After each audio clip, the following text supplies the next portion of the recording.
it's a very interesting how many original ideas are out there. And then it's more interesting to see how many of those original ideas actually stand the test of time. And what we'll be commemorating today and talking about various aspects of is an idea that has lasted for at least 150 years. And, you know, interestingly enough, I think at least, how very few ideas last for so long. And Darwin's theory of evolution, while it has undergone some minute changes here and there, which we'll talk about later, has stood the test of time like almost no other scientific concept that we know of. Starting this morning, we'll have a historian speaking a little bit about how Darwin has been received not only in the U.S. but globally. We'll move forward to a philosopher who will reflect on how Darwin's theory itself has remained rather unchanged over time. And then later this afternoon, we'll have another historian talk about how Victorian England reflected on Darwin, and particularly how Darwin affected the concept of the soul. And then finally this afternoon, we'll have a roundtable discussion closing out with Dr. Nancy Murphy from Fuller giving us some closing comments. And each talk will be followed by a responding piece from one of our own professors here at Pepperdine University. So let me introduce our first speaker. Dr. Ronald Numbers is the Coleman Hilldale Professor of the History of Science and Medicine at the University of Wisconsin. Dr. Numbers has taught at the University of Wisconsin for over 35 years. He has written or edited some 30 books, including Science and Christianity in the Pulpit and Pew, The Creationist, and Darwinism Comes to America. He is the president, or has been president, of numerous historical societies, and our own Pepperdine graphic said that he was the foremost historian in the world, a title that he takes very, very seriously. Responding to him later on this morning will be our own Pepperdine University's Dr. Dyron Daughrity. Dr. Numbers?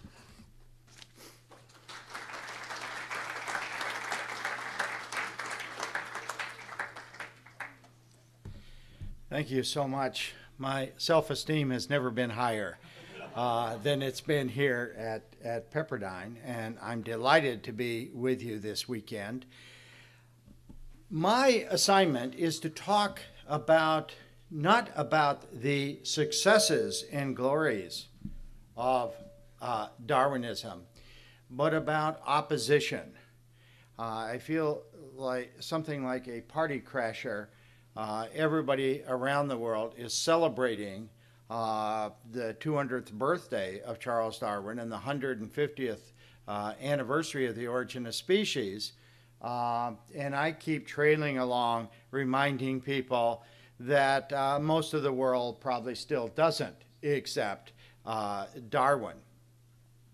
This used to be something uniquely American, or regarded as uniquely American.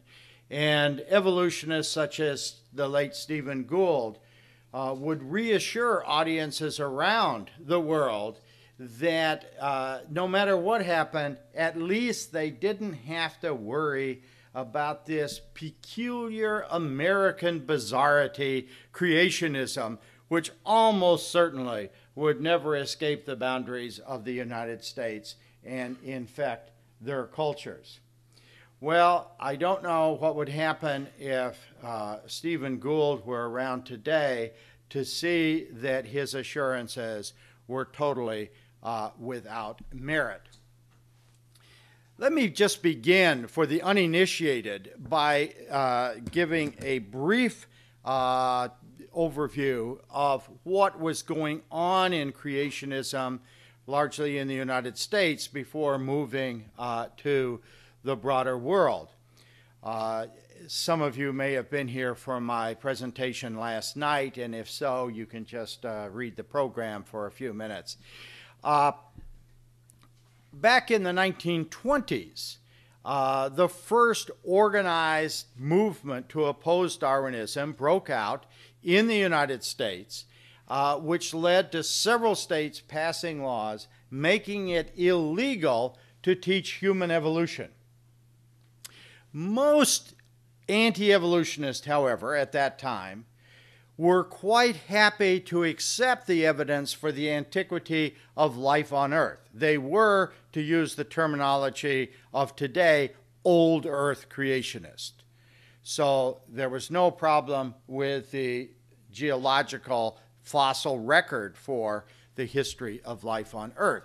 What really concerned them was the appearance of humans, which had to be a divine miracle. Now, a big change took place in the 1960s and 70s when a small, previously very small group of anti-evolutionists, largely found within the Seventh-day Adventist community, moved to the fore and successfully convinced Bible-believing Christians that there had been no life on Earth before about 6,000 to 10,000 years, and that the entire fossil record could be explained by the activities of Noah's universal flood. That became the centerpiece of a movement known as scientific creationism or creation science, also sometimes known as young earth creationism. That started getting institutionalized in the early 60s and early 70s. In 1963, 10 advocates of this position came together to form the Creation Research Society. And in the early 1970s, these people formed their first research institute, as they would have called it, the Institute for Creation Research, outside of San Diego, just south of here.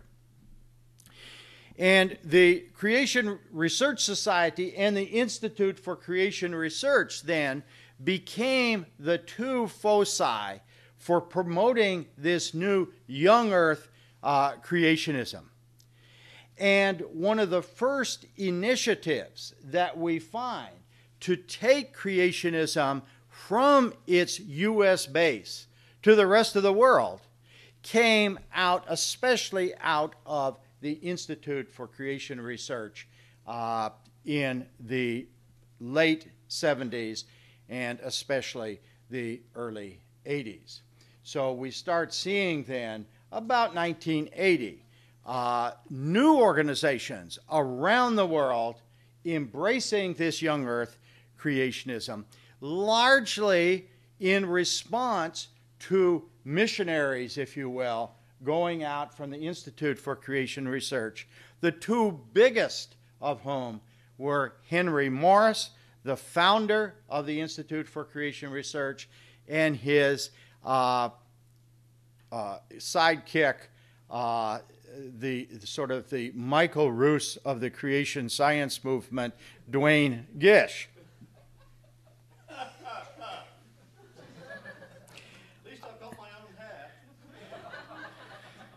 We'll have to see about that, won't we? Okay. In more recent years, another institution that has been very active in promoting young earth creationism around the world has been the Answers in Genesis group.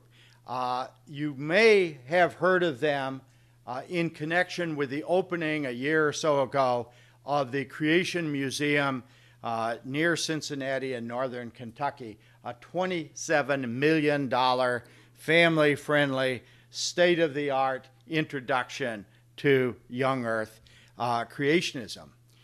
And replacing the now deceased Henry Morris as the star of the creation movement has been an Australian expatriate named Ken Ham, who travels the world and can attract thousands of people to his lectures against evolution. 3 or 4 of us together can't even fill this auditorium. Ken Ham would have an overflow audience going out. Now, what I want to look at this morning is the response around the world to this initiative coming largely from the United States. And so I'll take you on a whirlwind tour illustrating just how successful these people have been. Just as an aside, for the past decade or so, we've seen international activity coming out of the so-called intelligent design movement. It's very hard to keep that separate from the young earth creationist movement. They often feed in to each other abroad, but I may from time to time refer to intelligent design as well. Although it is counterintuitive to most Canadians, one of the earliest places that gave a positive reception to young earth creationism was Canada. The Canadians pride themselves on being a little less obsessively religious than their neighbors to the south and more open to science than we might be. But it turns out that they love anti-evolutionism as well. In 1993, the very popular journal Maclean's published the results of a scientific survey of attitudes. And if you can't trust social scientists, whom can you trust? A survey at a time when 47% of Americans were telling the Gallup opinion poll that they believed the first humans were no older than 10,000 years. 47% in America in the early 90s said that. 53% of Canadians said they believed that. And some of you may recall that only a few years ago, one of the two leading candidates for Prime Minister of Canada, Stockwell Day, was an ardent young earth creationist and lay Pentecostal minister. Now, he failed in his efforts to become Prime Minister, but he was sufficiently mainstream in Canada that he was able to run as one of the two finalists. Since the early 90s, we've also seen the spread of creationism southward into Latin America, especially by means of radio broadcasts that the Institute for Creation Research and the Answers in Genesis have directed toward Latin American Spanish-speaking audiences. And in the last 15 years especially, there has been a boom in Latin America in interest in creationism. Now, this came as something of a surprise because we tend to think of Latin America as a Catholic region of the world. And Catholics, although not particularly enthusiastic about evolution, and certainly not enthusiastic about human evolution, have tended to stay on the margins of the debate over creation and evolution, at least in the last 100 years or so. However, in the last 2 decades, American Pentecostal missionaries have made extreme headway in the Latin American countries, as have the Seventh-day Adventists, who are the grandparents of young earth creationism. And along with those, with the successful missionary activities of those groups, we have seen a huge explosion of interest in young earth creationism. The creationists are active in virtually every country there. Perhaps the most dramatic has been in Brazil, the leading, in terms of population and economy, Latin American country, which supports 2 anti-evolution organizations, and where just a few years ago we witnessed the efforts of the governor of Rio to have creationism taught in all the schools in the state of Rio, which encompasses the city of Rio as well. Naturally, this provoked a counter-response from some evolutionists, but in correspondence with the leading person there, I discovered that he couldn't find colleagues who were willing to put themselves on the line to oppose this aggressive move on the part of the creationists. They kind of shrugged and said, well, yeah, you know, that happens here. And so there has been no serious organized opposition to the coming of creationism in Brazil that one might have expected.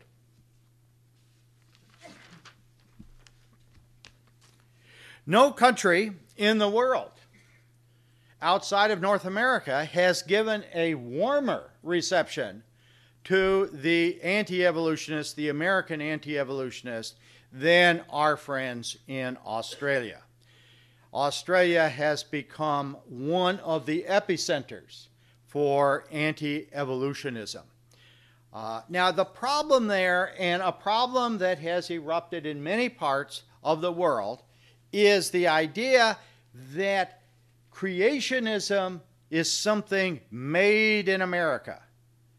And so that's used against the creationists to discredit their views. This is just another form of American cultural imperialism coming in here. And so one of the quirky things you see in Australia and a number of other places is an effort to distance the local anti-evolution movement from the American homeland. Although they're using American products, in almost every case, the movement was launched by American creationist missionaries, but it's the kiss of death culturally to say, yes, we're trying to bring in this American bizarrity. Well, no, they would never use that phrase, but this American idea and impose it down here. The Protestant communities in Australia have in recent decades become, as some commentators down there call it, increasingly Americanized with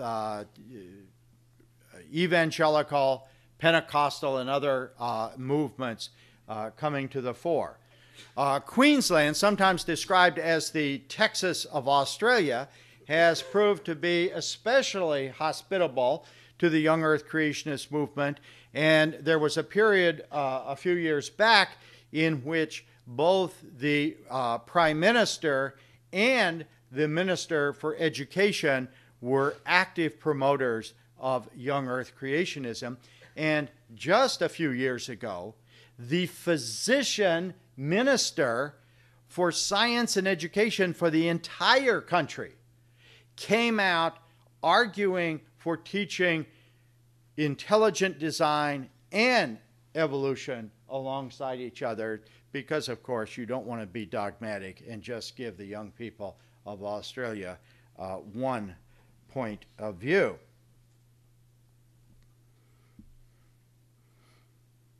As one concerned observer noted in Australia, every day Australia is becoming more and more like the USA with kangaroos.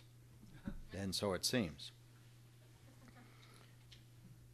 To a lesser extent, but still dramatically so, we see the growth of the anti-evolution movement in New Zealand.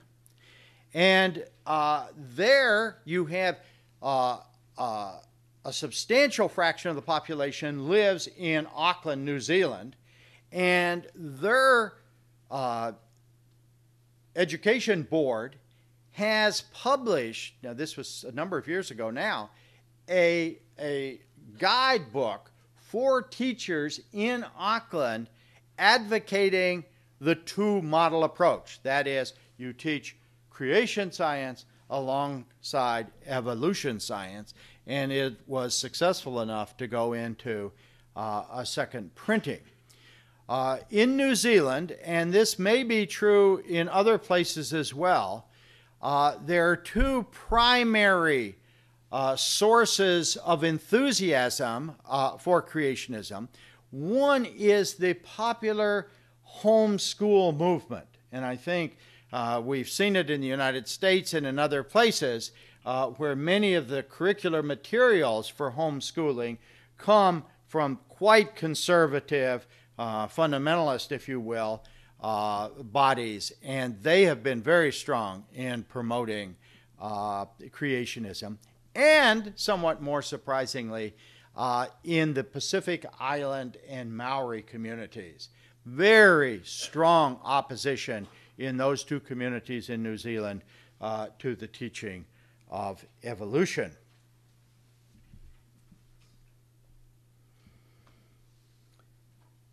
In the United Kingdom, it looked like our British friends would escape getting caught up in this movement until, again, the early 1980s, when a small, previously existing body called the Evolution Protest Movement changed its name to the Creation Science Movement and became an advocate not of old Earth creationism, which the earlier group had favored, but of this more, I don't want to be prejudicial, but virulent young Earth creationist movement. This growth of creationism in Great Britain attracted little attention until 2002, when newspaper reporters discovered that a quasi-public school in Gateshead in Britain was hosting a meeting by Ken Ham and Answers in Genesis. And to put the response in a nutshell, all hell broke loose. The fact that young Earth creationists of this stripe could come into the heartland of Great Britain and have a weekend series opposing evolution caught many British intellectuals by surprise. And from John Polkinghorne to Richard Dawkins, this is one thing that brought those two together. They came out denouncing the inroads of this American-style creationism, which was actually coming over now by an Australian, Ken Ham. It turned out that a recently knighted automobile dealer, very wealthy, named Peter Daughrity, had put up a lot of the money for this school, which combined government and private funding and was strongly supported by Prime Minister Blair in England, much to the distress of liberal people over there. As one of his critics said, again, Tony Blair is foolishly following the Americans. Think Iraq here. This, not surprisingly, led to dire warnings of U.S.-style creationism spreading to Europe. Now, the creationists were delighted with this attention. They had been trying for years to get the public to pay attention to them. Unlike in the United States, the goal in the United States for creationists is to get into the public schools, one way or the other. The goal for decades in Britain of the creationists, they can get in the public schools because our British friends don't have a good constitution like ours. The goal there is to get on the BBC. That's what they really want, is to be aired on the BBC. Well, this flap over teaching creationism or hosting this meeting on creationism got them all the national exposure that they craved. Now, one might be able to just push this off to the side as something aberrant in British culture. But recent polls have shown that the anti-evolution movement is seeping deeply down into British society. A recent poll conducted by the BBC revealed that under a half of Britons say they believe in evolution. Now, here you have a similar story to what's happened elsewhere, such as in South America, growth of Pentecostalism, which seems to be very fertile ground for the anti-evolutionists, but probably even more prominently is the anti-evolutionism found in the Islamic communities among the migrants, say, from Bangladesh and Pakistan and other places. And these people have been outspoken on occasion in what we would call the public schools. They use the term somewhat differently over there, in the public schools of Great Britain, in challenging teachers who are advocating evolution.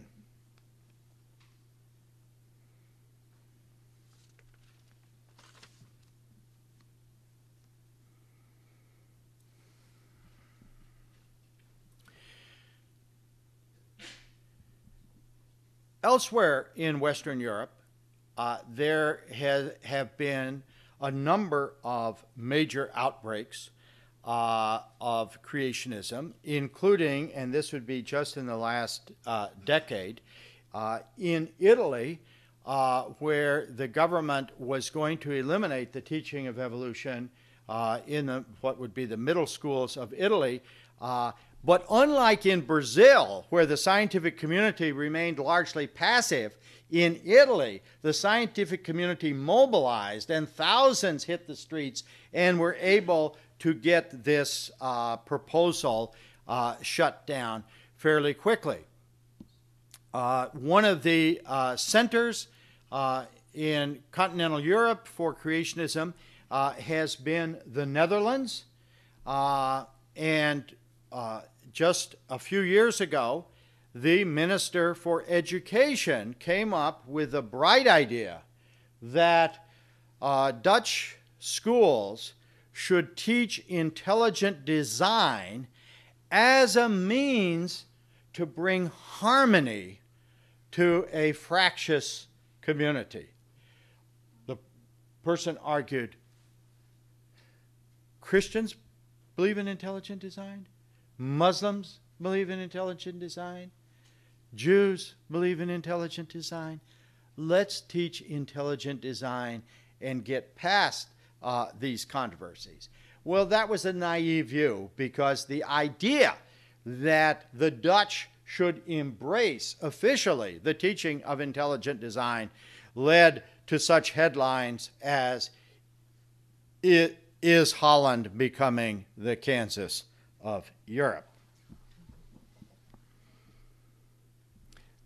However, there has been sufficient creationist activity in Europe that just within the last few years, we have seen the opening of a center in Lyon, France, and in our house, I can't pronounce it correctly, Urhaus, in Denmark, to monitor the rapid spread of creationism in Europe. And so what was not even a blip on the horizon 20 years ago in Europe is now something that is being carefully monitored by various groups.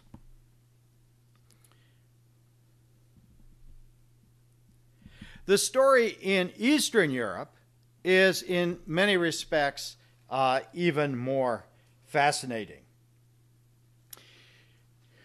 As long as Russia remained within the Soviet Union and remained communist, there was very little enthusiasm for creationism or for religion of any kind, because the Soviet Union was officially atheistic.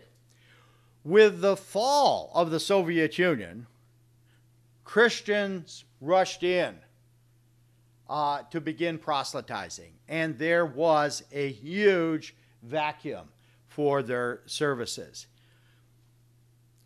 The Ministry of Education in the Russian Federation turned to the Institute for Creation Research, to Duane Gish in particular, to assist them in preparing curricular materials for the newly freed Russian Federation.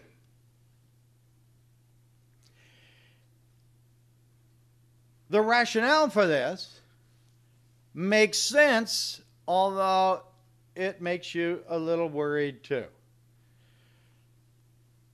The proponents of creationism argued that for decades, biology in the Soviet Union had been under the thumb of Lysenkoism. It was an anti-genetic form of biology that the Stalinists had promoted as the official Soviet biology. And this had made biology in Russia something of a backwater. And the newly freed Russians said, look, we don't want to move from one dogma, Lysenkoism, to another dogma, Darwinism. We want freedom. We want choices. We want to have creationism made available alongside of Darwinism so that we can experience intellectual freedom to the fullest.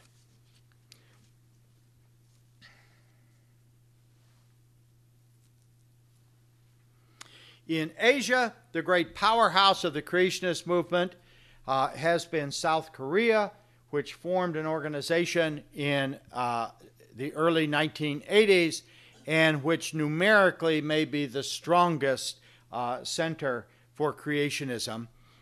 They hold thousands of meetings each year in South Korea and have gained so much confidence that a few years ago, they not only began sending creationist missionaries to Indonesia to convert the non-Christian Muslims in Indonesia, but to the west coast of North America, where you have Korean, South Korean creationist missionaries establishing institutions largely for the South Korean communities from Vancouver on down to Southern California. So they have been especially active in their promotion of this. Two more comments before I move on to non-Christians. It's very difficult to find creationist activities in sub-Saharan Africa. And there's a good explanation for that. There isn't enough evolution to warrant an anti-evolution movement. Only recently has South Africa begun to teach evolution in the public schools. Before the fall of apartheid, creationism was the official line in the public schools of South Africa. And elsewhere, most of the population, to the extent that it thinks about evolution, thinks of it negatively. The Christians in sub-Saharan Africa tend to be of a very conservative variety who have just assume today that Christianity means rejection of evolution. And as some observers have pointed out, the idea that humans evolved from apes is not a particularly attractive idea for many people in sub-Saharan Africa. And so although we see the beginnings of an anti-evolution movement breaking out in South Africa now. It's extremely limited. Other efforts have just failed because they can't generate enough interest in this. And then finally, two of the biggest countries in the world, or maybe the two biggest, China and India, have to a great extent stayed aloof from this. In surveys, international surveys, we find that the Chinese are have the highest percentage of people who say that they believe in evolution. Of course, China is officially atheistic. I did discover something fascinating, and I keep asking Chinese colleagues to explain it to me, and I haven't heard a really good answer yet. But I was over in China a few years ago and was able to buy Chinese translations of two of the major books on intelligent design, one by Philip Johnson and the other by Michael Behe. And I couldn't read any more than the author's name, but I asked a friend, I said, well, who's publishing this? And they looked down and they said, the Communist Party Press. Now, why the party press would want to be publishing intelligent design textbooks is something that escapes me just a little bit. But there are two translations. Christians did one, but then the party press did another. In India, which is predominantly Hindu, there's been very, very little interest in either evolution or creation, although in some segments there is now kind of an indigenous Hindu creationism, which insists not on the recent appearance of humans. Humans appeared millions of years ago, but fully formed. They never evolved. So that all the evidence of archaeology and physical anthropology is hooey. So there is this kind of Hindu version of creationism, which provides a segue for talking in the last few minutes about non-Christian creationism, which is probably the most interesting of the developments in recent years.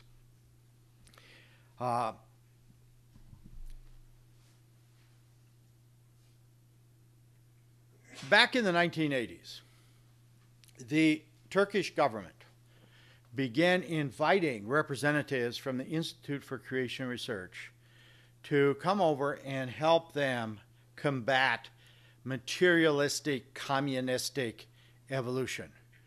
And the creationists in America had been going over there for a few years on expeditions to discover Noah's Ark. And they were only too happy to now assist in planting the creationist movement in a Muslim country. And copies of creationist textbooks were translated and distributed to every science teacher in the country. So that already by the 1990s, there was something of a creationist base in Turkey. Turkey is nominally secular, but largely Islamic. In 1990, a new organization appeared, founded by a man named Adnan Yahya, who uses the pen name Harun Yahya. If you've been reading science magazines in the popular press, you've probably run across the name Harun Yahya. I have had the privilege of being a house guest of Harun Yahya for one evening, who I'm not sure how I should describe him. He's a fairly, I would say, charismatic person, except he was speaking in Turkish, and I don't understand Turkish, so maybe he was speaking gibberish. But he's not the sort of person you might imagine. He's very modern. He likes to dress in white linen suits. He's like 15 years younger than I am, who was trained as an interior designer and designed this beautiful villa on the eastern banks of the Bosporus and lives very, very nicely. And in the early 90s, formed a group called BAV, which, as you might guess, stands for Science Research Foundation, BAV, and recruited a number of well-educated young people in Turkey from good families, kept the group fairly small, and began attacking not only evolution, but Jews. He would attack the Holocaust, among other things. And the Masons. He hates the Masons. I thought the Masons were funny people, you know, or people in funny little garbs. They are the great threat to freedom, apparently, around the world, and we've missed out on this here. But also to materialism. And here I mean materialism in both of its senses. Western materialism, you all know that we're materialistic, but also philosophical materialism. Harun Yahya is like, in this sense, the Islamic Mary Baker Eddy. He does not believe in the existence of a material world. He has written, well, his group has written 200 to 300 books, one of which, The Evolution Deceit, circulates in millions and millions of copies, maybe as many as 8 to 10 million copies. More recently, Harun Yahya has distributed this beautifully illustrated big volume, the Atlas of Creation, which must cost hundreds of dollars per copy, to people all over the world, famous and infamous as well. And that has received a lot of attention. When I first encountered Harun Yahya, Turkish friends of mine, intellectuals, academic types, said, "Who is this guy? We never, we pay no attention to him." Now when I see my Turkish friends, they say, everywhere we go, we run into Harun Yahya and his followers. His books have been translated into every language where you might find large numbers of Muslims. So from Arabic and Urdu to English, French, just a massive translation program for his works. And he has provoked a very intense creationist movement within the Islamic community. Where that's going to lead is another question. A recent survey of Islamic attitudes toward evolution showed Turkey to be the most aggressively opposed to evolution. And it may come as a surprise to you. The predominantly Muslim country that is most open to evolution is Kazakhstan. Undoubtedly the influence of Borat. I think more likely, actually, it's the fact that Kazakhstan was in the godless Soviet Union before, and so there's a large reservoir of anti-religious sentiment in that country. Finally, and let me close with this illustration, for a century, Jews remained outside this debate. Ultra-Orthodox Jews were clearly creationists. They did not believe in human evolution. But they also seem to have had no interest at all in interacting with fundamentalist Christians in opposing evolution. they just set that debate off to the side until 2000. And in the year 2000, there appeared a new organization called the Torah Science Foundation.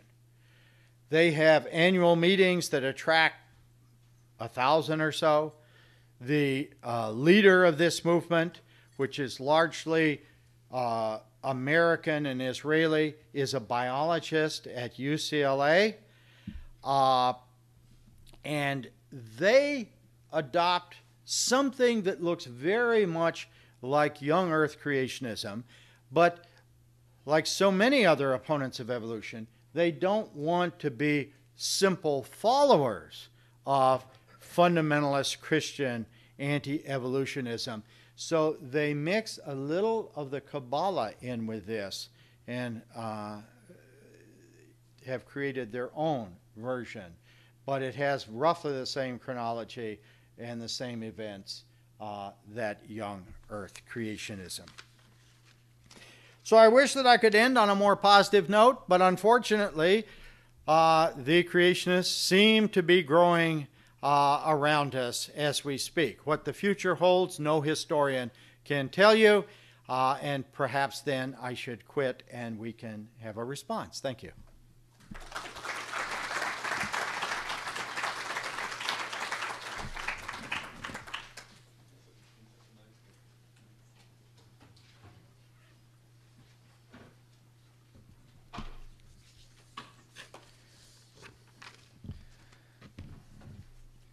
Well, thank you very much, Professor Numbers. I've been reading your writings for years. It's an honor to have you here at Pepperdine on our campus, and I've heard you speak twice now here, and then a discussion last night, and it's been great. It's been fabulous, and what a great way to begin our conference here at Pepperdine. Thank you.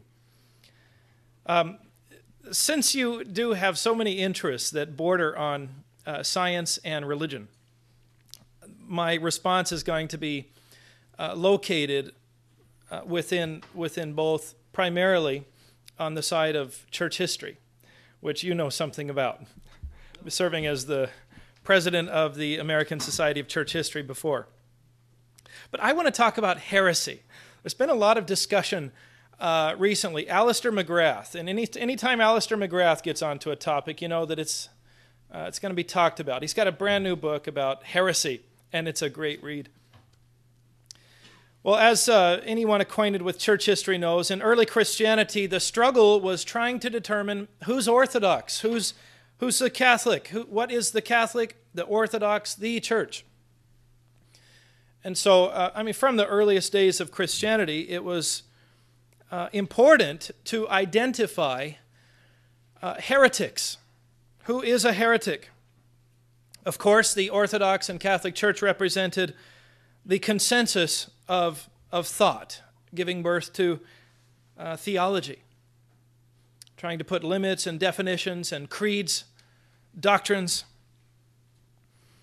My question, in a nutshell, is, could creationist scientists become the heretics of science today?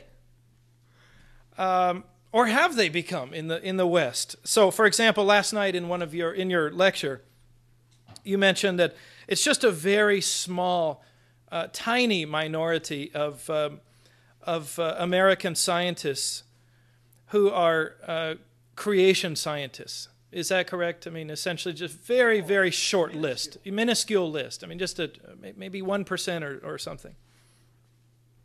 So, in other words, these creation scientists are tiny. Now, the litmus test of early Christian councils was the Trinity. This is what really was at stake. Christology, the view of Jesus. And the heretics, so those who deviated from Christian thought, those who deviated from orthodoxy, were geographically pushed out. They went to the hills of Armenia. They went to the hills of Ethiopia, these isolated pockets of heresy, deserts of Egypt. We even get some of these heretics in South India, known as the Oriental Orthodox Christians. and the non-Chalcedonian Christians. However, it's ironic that heresy often wins. Heresy often wins the day if you give it time. An example in science is Galileo. I mean, Galileo is sort of pushed to the margins, scarlet letter around his neck, but he wins the day. It was very ironic about a decade ago, I guess, when Pope John Paul II rescinded the Roman Catholic Church's condemnation of Galileo. But this is why heresy poses such a threat, is because it goes viral. Heresies have infectious tendencies. This is, in fact, the terminology that's often used in Christian literature. Heresy is infectious, like a disease. It's ironic, for example, Pentecostalism. Throughout the 20th century, Pentecostalism was considered a cult. In the latter part of the 20th century, people began to sort of look globally and realize that Pentecostalism is no longer a cult or a heresy. It's the primary form of Christianity in the global south, where Christianity really is strong now. In America today, the largest church in America is a Pentecostal church, Lakewood Church. Largest church in the world in South Korea is a Pentecostal church. So no longer is Pentecostalism the cult or the heresy. Now it's mainstream. So you see where I'm going with this. So the overall question is, who will win the consensus? Who will win the ability to declare the other side to be a heretic? So who gains that power? Because of globalization, the debates in America and in the West have gone global due to immigration and globalization. And just as Rome and Constantinople were able to define the faith in the first centuries of Christianity, will Europe and America become the two twin centers of scientific orthodoxy? Will they become sort of the patriarchs of who gets to determine what is science, as opposed to in early Christianity, who gets to determine what is Christianity? So there's a lot at stake. The Islamic world, led by Harun Yahya, which I'm very interesting to see, to hear that you know him. That's fascinating. Good friend. He's written books, and it has affected textbooks, renouncing human evolution.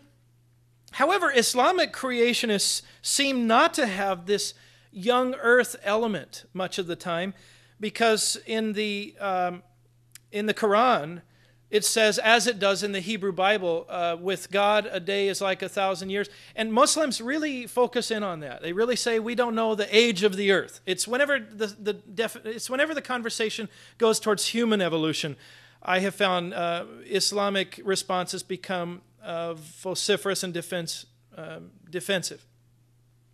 But Muslims have no problem with conceiving of the earth as very, very, very old.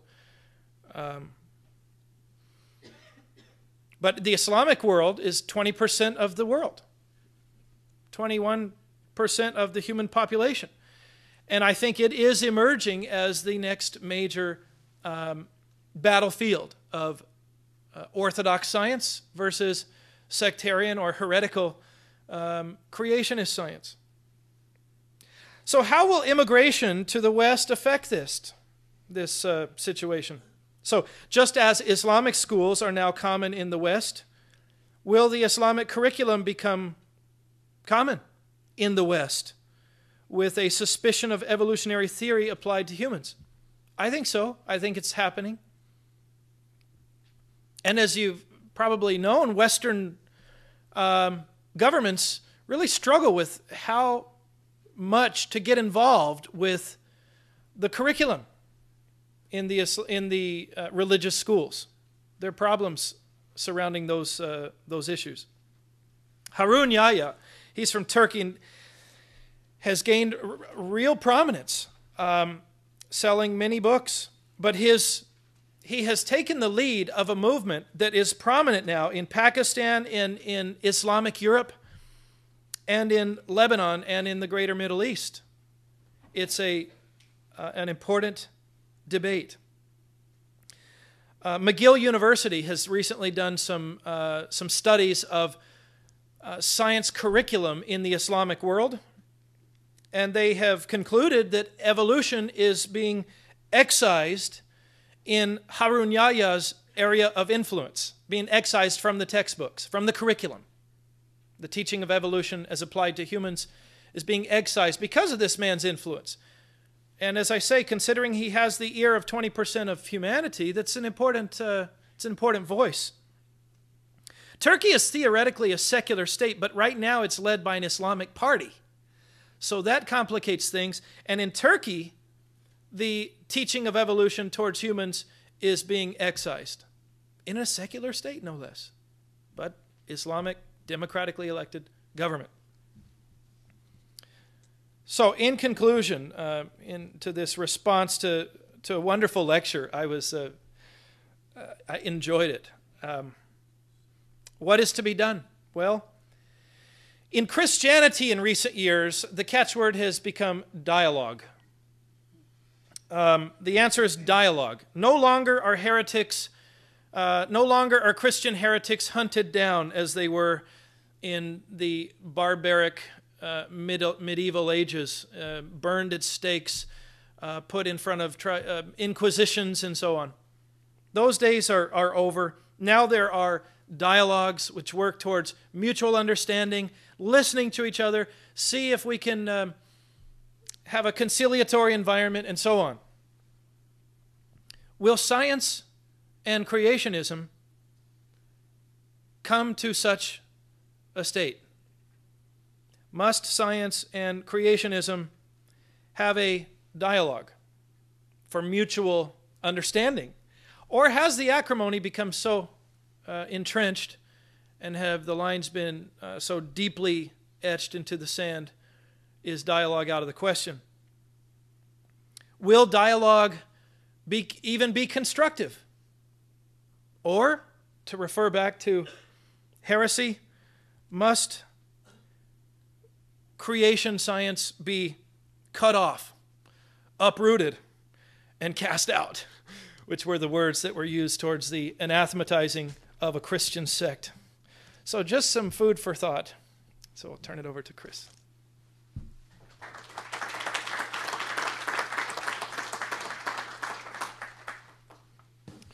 Thank you both to Professor Daughrity and to Professor Numbers. I think we have time for about 2 questions, and then the rest of them we can take up later in our roundtable discussion this afternoon. But I think we have time for 1 or 2 questions. Yes, just please stand and speak loudly. I have a question for Professor Numbers. I'm a student of, I'm an evolutionary biologist, and I'm a student of the fitness dynamics of sand, social groups. So one of the questions that I have for you after your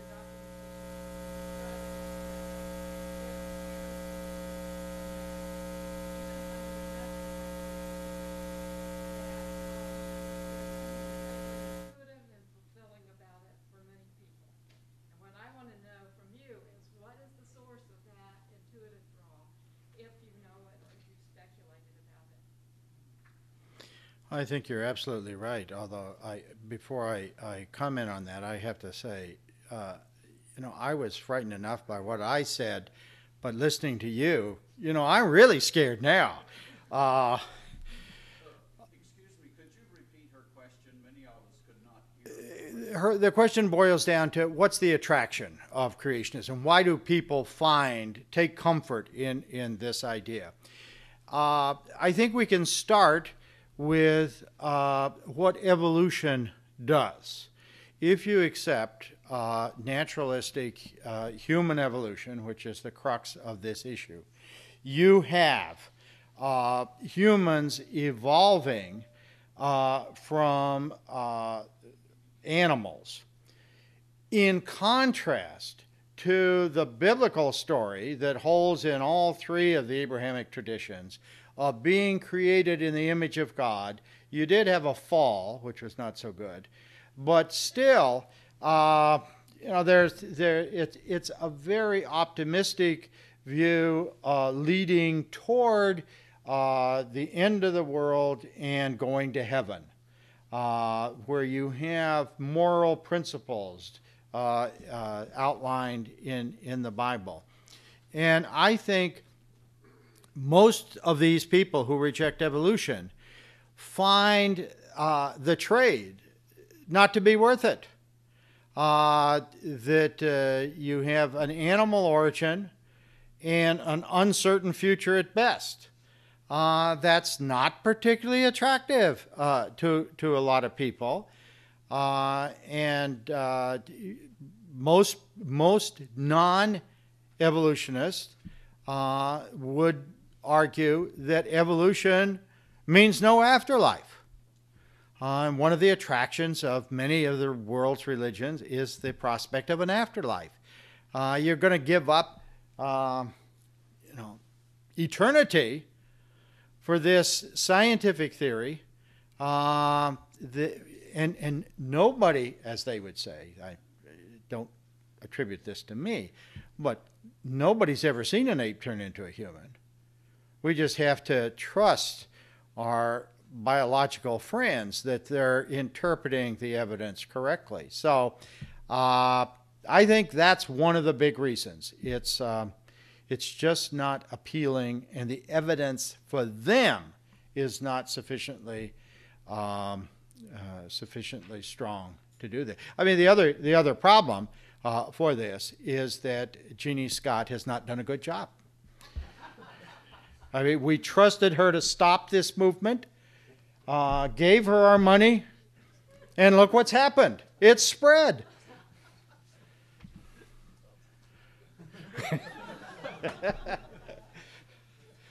Eugenie, would you like to respond to that? Actually, I have a much more serious response to Professor Daughrity. I think you are correct that a dialogue between the atheist and the creationist isn't going to happen. But a dialogue between scientists and creationism has happened. And don't confuse the two. Because when creation science makes a number of scientific claims, and scientists, many of whom are people of faith, have examined those claims and found them to be seriously wanting from a scientific standpoint.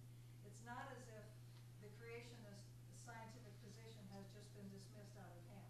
It has been examined and found to not work scientifically, much as Lysenkoism, which was also ideologically based, only in that case communist orientation. Lysenkoism also didn't work scientifically, so eventually even the Russians had to abandon it. All right, I think it's time to break. Let's give both speakers a hand.